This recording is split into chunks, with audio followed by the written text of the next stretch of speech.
Well, welcome. This is the Foxstone Financial Wealth Matters Show. I'm excited to be here and excited to have an awesome guest with me today.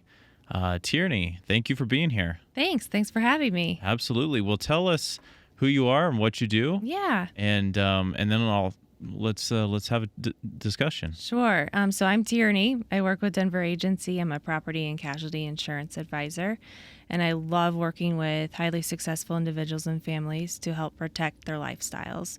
And I do that through risk management strategies, through property and casualty insurance, home, auto, collections, which is my personal favorite. Simply, I love the stories of why families have decided to collect something that they're passionate about. And then also do umbrella liabilities, policies, directors and officers liability if the family is philanthropic, employment practices liability, and workers' comp if they have household staff.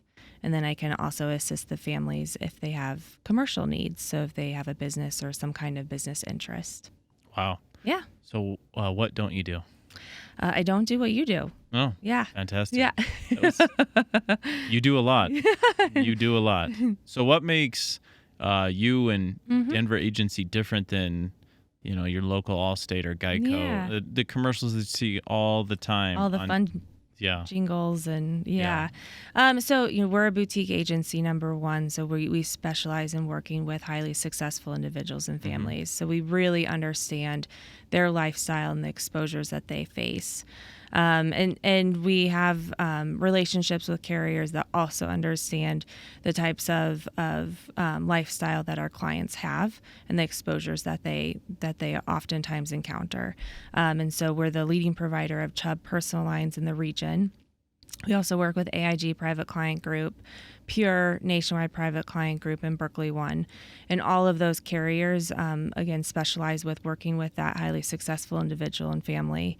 And they have tools and resources that are specific to that family's needs. So that's really ultimately what our difference is between like an Allstate and a State Farm and a Farmers. Yeah. But I would say furthermore, our differentiator is that we are very much focused on the experience of the client. So from the beginning of the relationship, it's all about creating a positive experience throughout the relationship. Okay.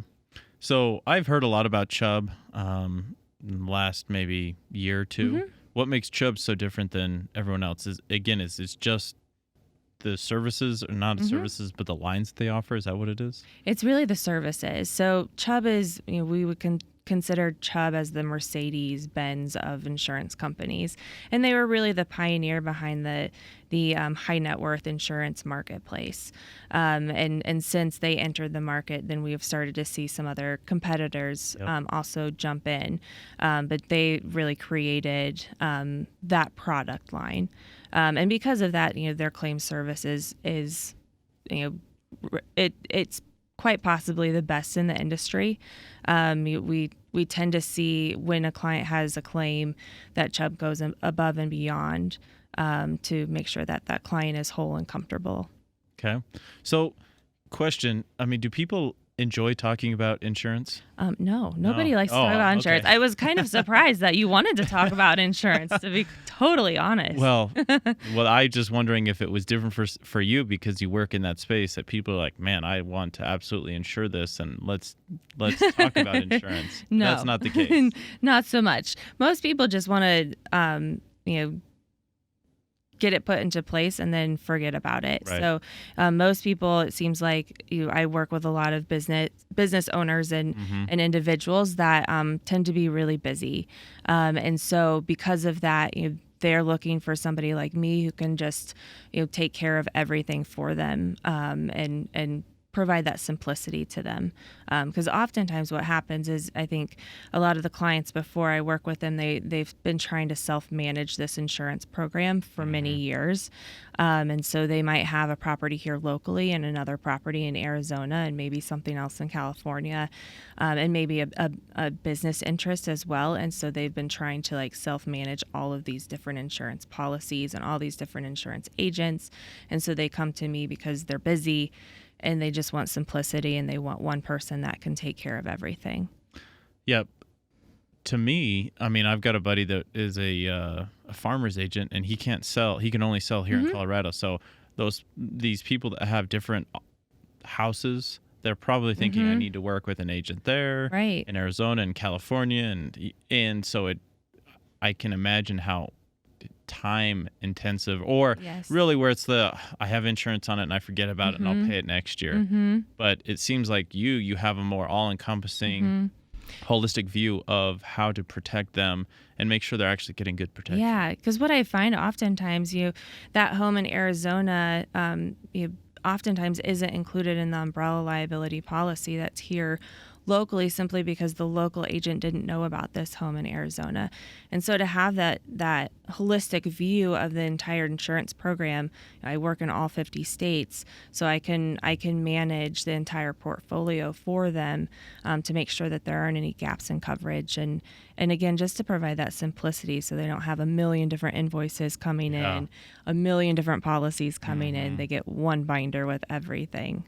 So what are some of the changes that you've seen lately in your business, and how are you adapting to it? Or what are some of the outside forces that really bode well for you and your business? So right now, I would say since 2008, we've been in what I would consider a soft market. So that means that the insurance companies have been willing to take on additional risk for less premium. Their underwriting guidelines have been a much more lenient than they are currently. And, they haven't really had the wind, hail deductibles, and et cetera. Probably within the last 2 years, we started seeing the commercial insurance markets really shift.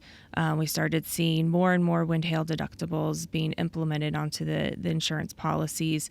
Premiums continued to increase, and underwriting guidelines hardened. Nationwide or just here in Colorado? Mostly here in Colorado. I would say, I think I heard yesterday that we're the third most expensive state in the country. Are you serious? Yeah. For insurance? Because of losses. Wow. Because we have a tendency to have some hailstorms. A tendency. Yeah. Yeah. So I would say probably within the last year, we started seeing the shift in the personal lines marketplace. So, even Chubb, which has historically been our most stable market, is looking to take 17% on their homeowners, and they're implementing a 1% wind hail deductible on all homeowners. So it's definitely shifting. So I think the opportunity for us here is that we are that boutique agency, and we do have that relationship with the clients. And so that renewal process becomes that much more important. And since we're built for that, and to have that concierge style hands-on service, I think, we're built for the tough times, right? To really, again, differentiate ourselves against our competitors. So what I know about you, you said that you like working with people that obviously highly successful, and typically successful people, business owners, what have you, they like to collect things. Yes. And you had mentioned earlier that you love working with people with collections. So what are some of the most interesting collections, and maybe not interesting in a bad way, but just interesting that you have seen that people didn't even know that they should have insurance on, or that you could get insurance on? Yeah. So a lot of times when I start working with a family, they oftentimes have accumulated stuff, and they haven't really realized that they've accumulated all of this stuff. Stuff like jewelry? Jewelry, furs, firearms, wine, etc. Pretty... like baseball cards? Yeah, baseball cards. Like the baseball card that I got, out of the pack of gum. Is that worth anything? Probably when I was not. like 7? I mean, it depends on who the player is. So that wouldn't work. Probably not. Okay. Yeah. Yeah, but I mean, anything that there's significant amount of value is definitely worth discussing, because I think a lot of times people think that the contents of their homeowners is going to just provide coverage for those items. It could, but there might be a sublimit within that policy form that limits how much it'll pay for art, for example. Really? Mm-hmm. I didn't know that. Yeah, so you better check. Wow. Yeah. I mean, I'm not a big art guy, but I didn't know that there would be limits to that. Yeah, oftentimes there is. And would the umbrella cover that? No, so umbrella only covers against liability claims. Oh. Okay. Yeah. So, and the other part of it too is even if it is included in the contents, oftentimes the rate that's used on the valuable articles policy is a lower rate than what they use as contents on the homeowner's policy. So which means that something happens to it, you're not going to get adequate value in return for it. Well, you're paying more by insuring it under the contents for homeowners versus if you insure it under the valuable articles policy.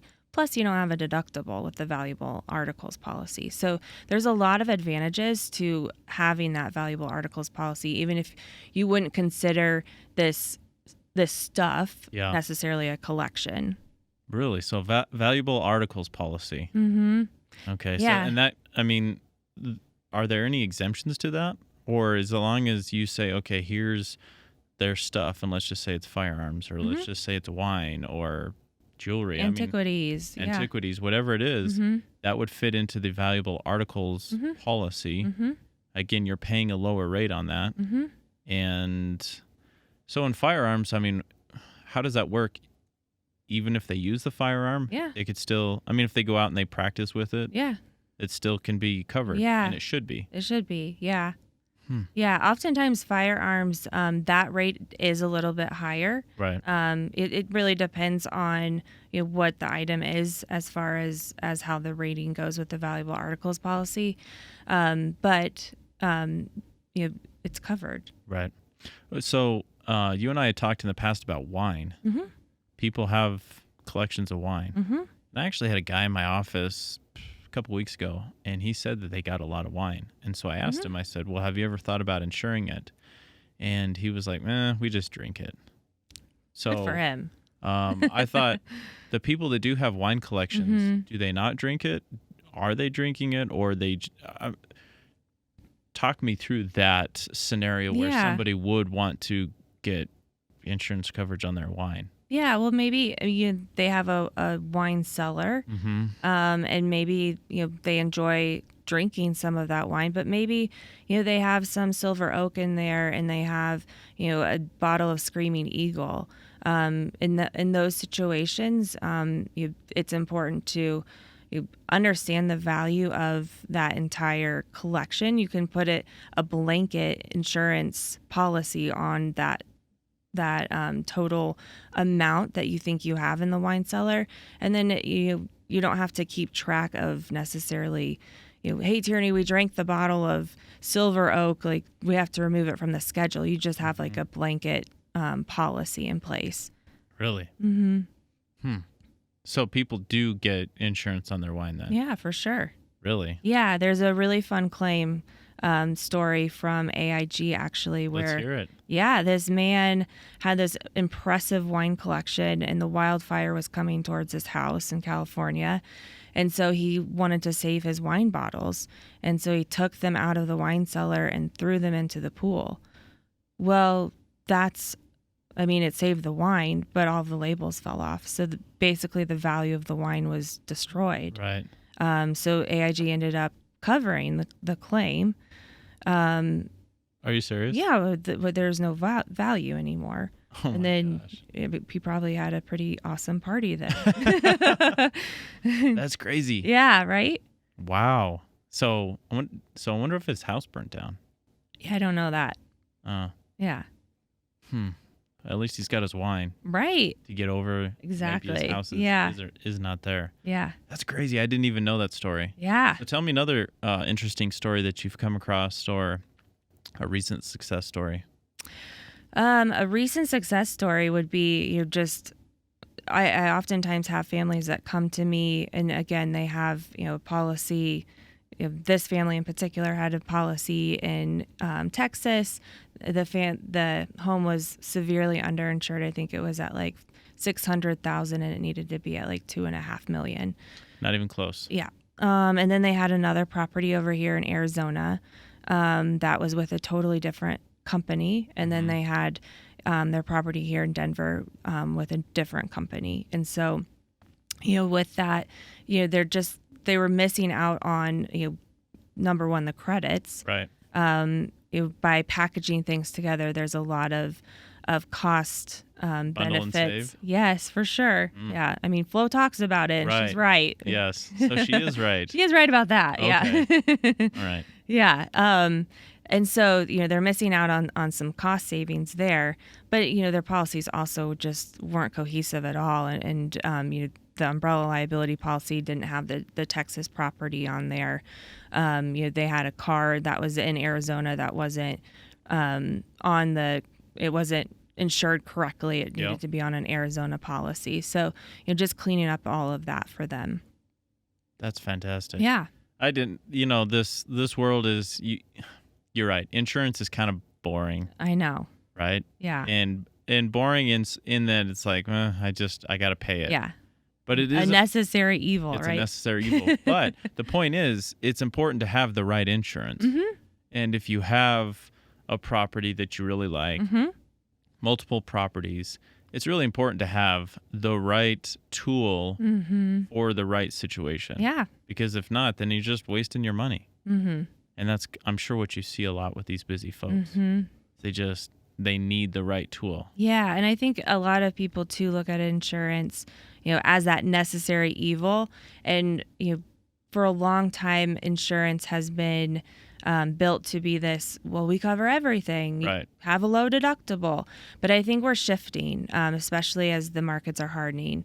And we have to look at new strategies to look at insurance as a long-term investment. And so what I'm finding oftentimes, too, when clients are coming to me, they're coming to me with $500 deductibles or $1,000 deductibles on their home. And why is that? I think people just have been taught that insurance is there to use. So you should have low deductibles, even though you have a net worth of $10 million and you're living in a $2.5 million home. That just doesn't make sense. Let's look at insurance from a long-term standpoint. Let's look at it as an option or a product that's going to protect you against that financially catastrophic event. Yeah. Let's look at increasing those deductibles. The high net worth carriers are going to waive deductibles for losses over $50,000 anyways.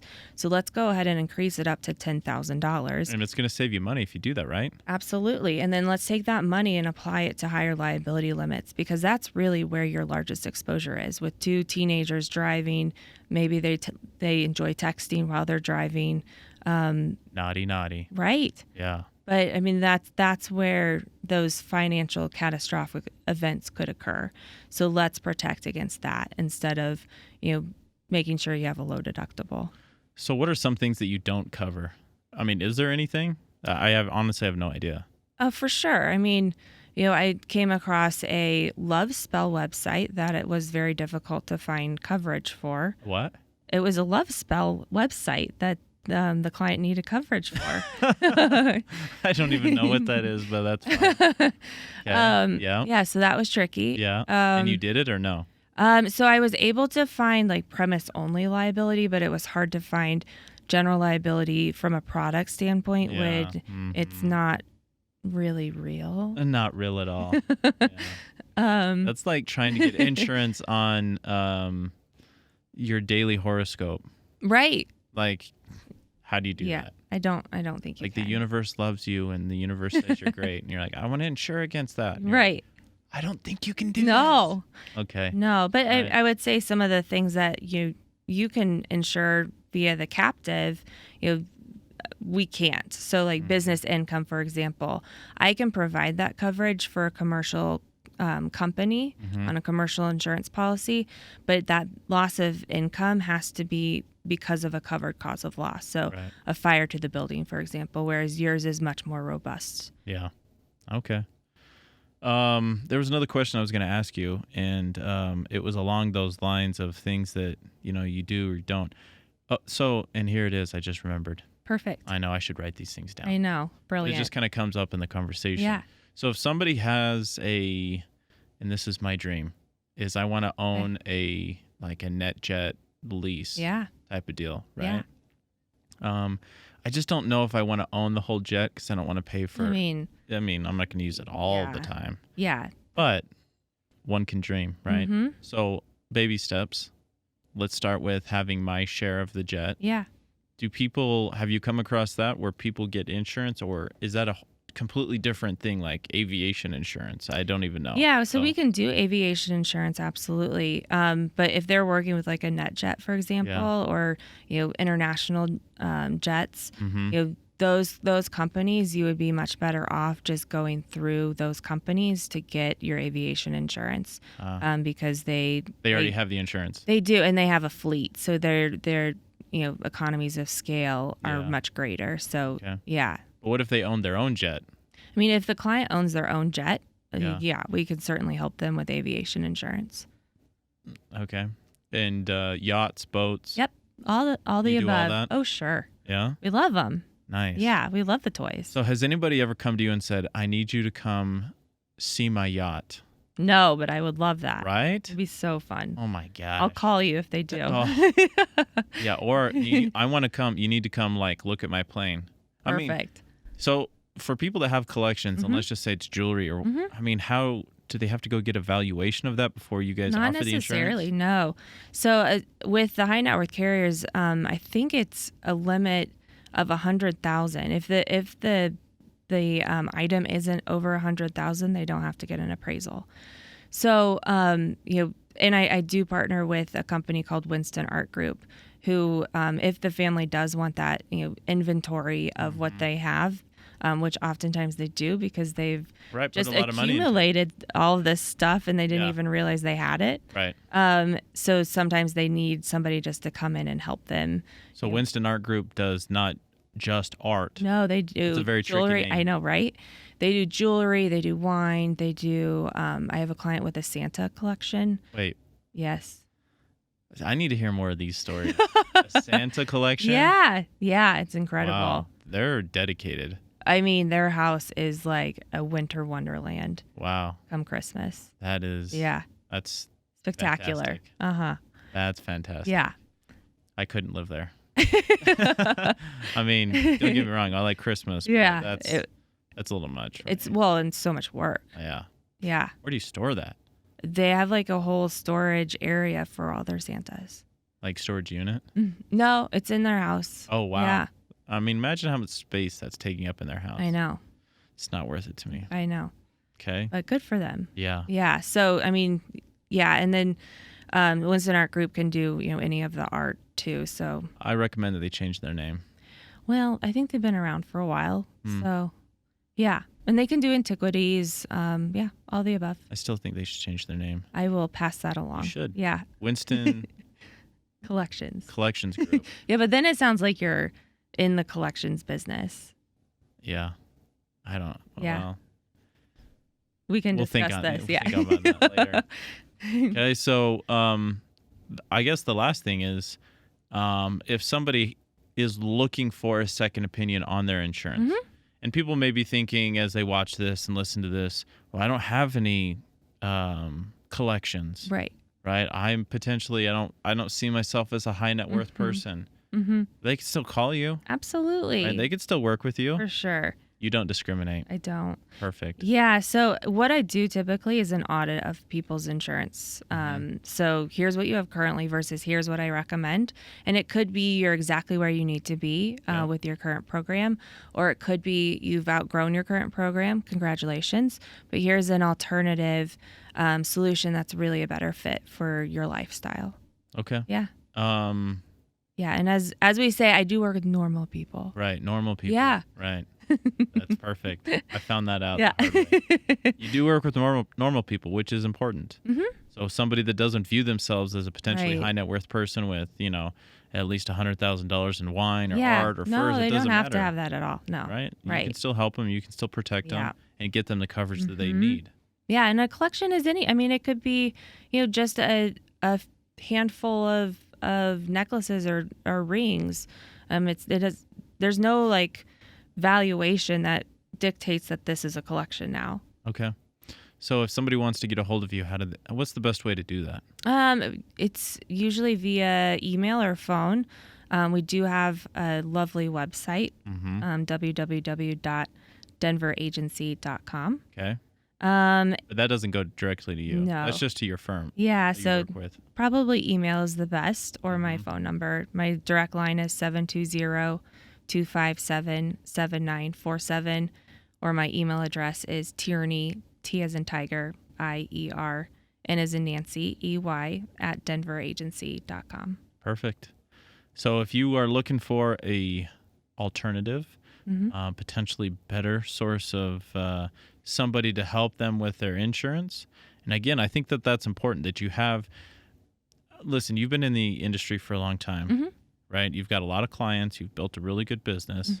So it's not like, you know exactly what you're doing and how to help people and really how to simplify their lives. Because insurance, again, right, as you said, nobody really loves insurance. No. But the fact that you're able to do it, make people's lives easier, simpler, and more streamlined, there's a lot to be said for that. Well, and the education piece too. Oftentimes clients come to me and they've never had somebody really explain their contract to them. Yeah. And so, helping them, understand all the legal insurance jargon. It really is a black box. It is. Nobody and really it shouldn't understands. be. Nobody really understands insurance. Right. Right. They look at it and they're like, "Yeah, I've got insurance on my house." Right. They don't know exactly what that insurance even means. Right. Right. They don't know what it's covering, what their limits are, they may know their deductible, maybe, but to have somebody like you to help explain it to them, especially as they're busy, everyone's busy with their own lives, right? Yeah. Whether they're collecting Santas or whether they're collecting furs, it doesn't matter. Yeah. Or they're drinking their wine. The point is that people find a way to occupy their lives. And it's nice to have someone like you to go to and say, "Hey, help me out. I want this to be a fairly simple, painless process, and I want it to be efficient and streamlined." Yeah. And that's what you do. Yeah. And you make sure they're getting the best coverage that they can get. Awesome. Yeah. Awesome. Well, and obviously what you hope is that people would just continue to, grow and add whatever, whether that's homes or Santas or furs or jets or yachts. And I think really you need to start saying, if you have a yacht, I actually have to come take pictures of it. and a plane. And I need to see it personally. Absolutely. And I need to see how it goes out on the open water. Yeah, I'd like to experience what it feels like. Right. Going to the Bahamas. Yeah. Oh my gosh, how awesome would that be? Pretty great. Oh. Yeah. I know. We can dream. Oh man. Yeah, and how awesome would that be to get in your private plane, fly to your yacht, and then go out on your yacht, come back, and then get back on your. Oh my gosh, it's just a different world. Isn't it? For sure. I know. Well, thank you for being here today. Thank you. It was great to have you again. Tierney at denveragency.com, and again, your number was 720-257-7947. Perfect. Again, this is Christain with the Foxstone Financial Wealth Matters Show. We're talking about insurance today, which definitely impacts wealth. Whether that's an umbrella policy or a really, really solid insurance policy for your life, because it is a long-term investment, as you were saying, and it's important to have that dialed down. So thank you for being here today, and look forward to having you again and talking about insurance and expertise. And again, the insurance market changes, and you are the expert for us. So thank you. Great. Thank you. All right.